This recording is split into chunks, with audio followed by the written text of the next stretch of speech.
ভাঙা কাপ, 4টে ভাঙা কাপ দিয়ে তৈরি করছি।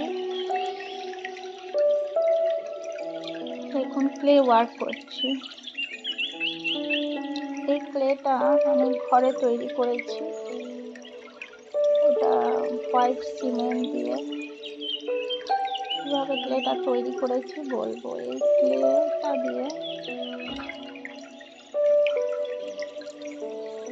এই আর্টগুলো করতে সুবিধা হয়। 4টে ভাঙা কাপ, সবকটার ডান্ডি ভাঙা।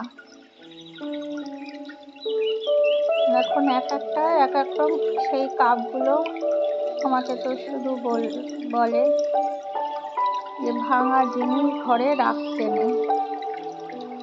আমি রেখে দিই, আমি ভাবি কিছু একটা করব। দেখতে বাজে লাগে, কিন্তু করা আর হয়ে ওঠে না।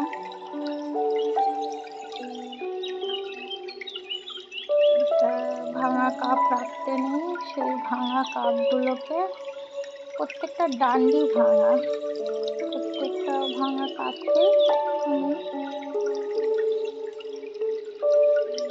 কিছু একটা ওই কাপের ডান্ডির কাজটা থেকে দেখুন কেমন করে করেছি। এটা করা খুবই সহজ। কাপগুলো শুধু দেখতে খুব বাজে লাগে, রেখে দিলে পরে ওই ডান্ডি ভাঙাটুকুর জন্য কিছু করা যায় না।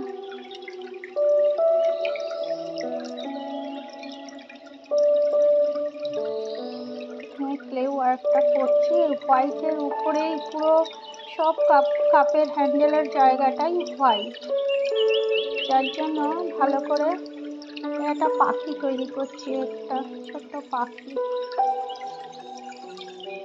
এবার একটা কাপ নিয়ে এসছি, 3টেতে প্রথমে হোয়াইট কালার করে নিচ্ছি, পরে কালার করব।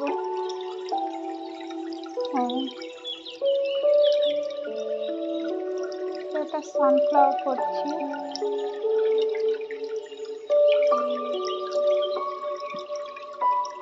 হোয়াইট কালার, প্রত্যেকটা কাপের যে জায়গাটা, ডান্ডির জায়গাটা হোয়াইট, এবং হোয়াইট ক্লে দিচ্ছি, একদম দেখা যাচ্ছে না। আর একটা ভুল করে ফেলেছি, ফ্রন্ট সাইজের ক্যামেরা দিয়ে এই জিনিসটা দেখাচ্ছি, এটা ব্যাক সাইড দেওয়া দরকার ছিল, ওই জন্য হেজি আসছে দেখতে।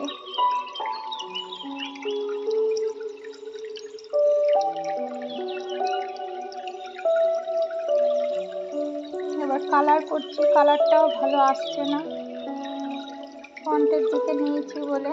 ব্যাক হলে এটা খুব ভালো দেখতে হতো, আমি ব্যাপারটা বুঝতে পারিনি প্রথমে। কালারটা দেখতে অতটা ভালো, পুরোটা দেখবেন, পুরোটা দেখলে ভালো লাগবে। কোনো কিছু জিনিস যেটাই করা হোক, করায় যদি কালারটা ঠিকঠাক হয়, তারপর সেটা দেখতে ভালো আসে। এই কালারটাকে আমি ক্যামেরাটা ব্যাকে করলে দেখতে সুন্দর, বেশি ভালো লাগতো। আমার একটু ভুল হয়েছে করাতে, কিন্তু কমপ্লিট হয়ে গেছে।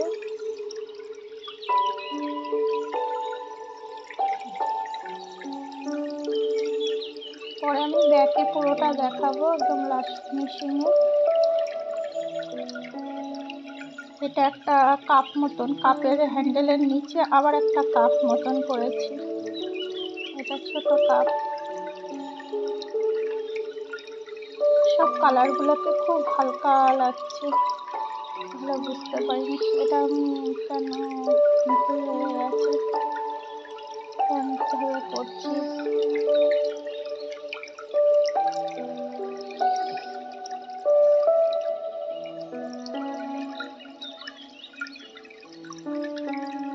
একটা আউল তৈরি করছি, দেখলেই বুঝতে পারছেন। এবার দেখাচ্ছি, দেখুন কেমন লাগছে। ভালো লাগলে লাইক শেয়ার করবে।